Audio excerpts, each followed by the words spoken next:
នេះវីដេអូបងប្អូនទេសភាពកាលខ្ញុំធ្វើការនៅខាងថៃហ្នឹងបងប្អូននៅធ្វើការហាងប្រាំងបងប្អូន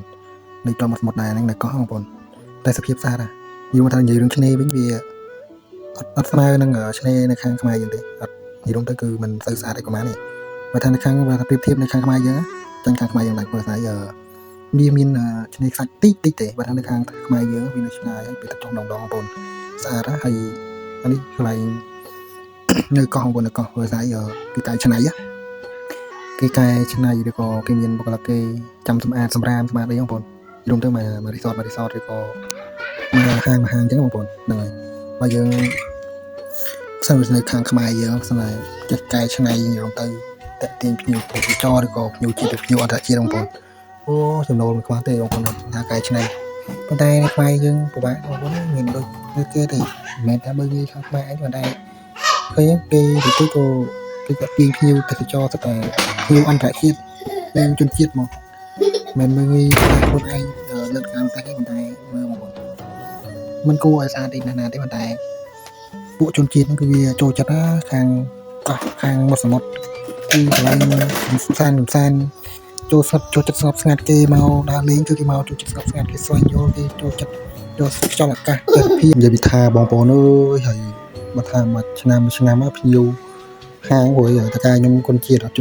ប្រងឡាវចឹងគាត់មានមិត្តភក្តិគ្នាគាត់តាក់ទាញភ្ញៀវគ្នាគាត់មកគឺមកក្រឹកមកអូនិយាយថាចំណូលមួយឆ្នាំមិនតិចទេបងប្អូនហើយភ្ញៀវទេសចរគេ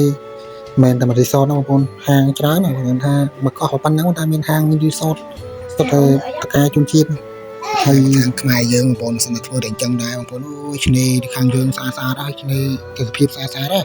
នៅខាងកោះកុងនៅខាងកោះរងកោះស្ដាច់និយាយរួមទៅខាងកោះកុងសបោហ្មងកន្លែងស្អាតច្រើនណាឆ្នេរគឺស្អាតហ្មងហើយ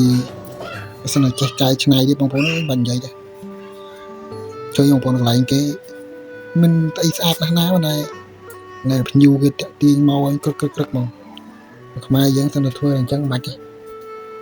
ខ្វះតែកន្លែងឆ្នេរប៉ុណ្ណឹងស្អាតកែឆ្នៃតាក់ទាញភ្ញៀវជាតិភ្ញៀវអន្តរជាតិអីបាច់ទេ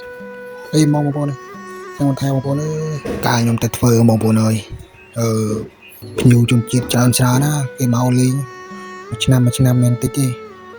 ហើយតើកាយខ្ញុំអីគាត់មានមិត្តភក្តិគ្នាគាត់តាក់ទាញគ្នាគាត់មិនមែនគ្នាគាត់ហើយមិនមែនអត់លុយណាបងប្អូនគេមកចាយលុយនឹងឯងជនជាតិចាយលុយមានស្ដាយទេបងប្អូនសត្វជនជាតិនេះ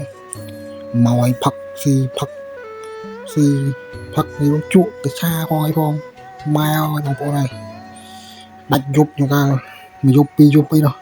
យកថាបន្លំឡើងដល់ម៉ោងល្ងាចយកបានងើបមករកស៊ីផឹកទៀតលេងទៀតអូបាទនេះជនជាតិនេះសាហាវមកគួយលេងជេរមកគូគ្នាគេចឹងទៅទេសភាពនៅមុខហាងខ្ញុំនៅបងប្អូនឈ្មោះឆា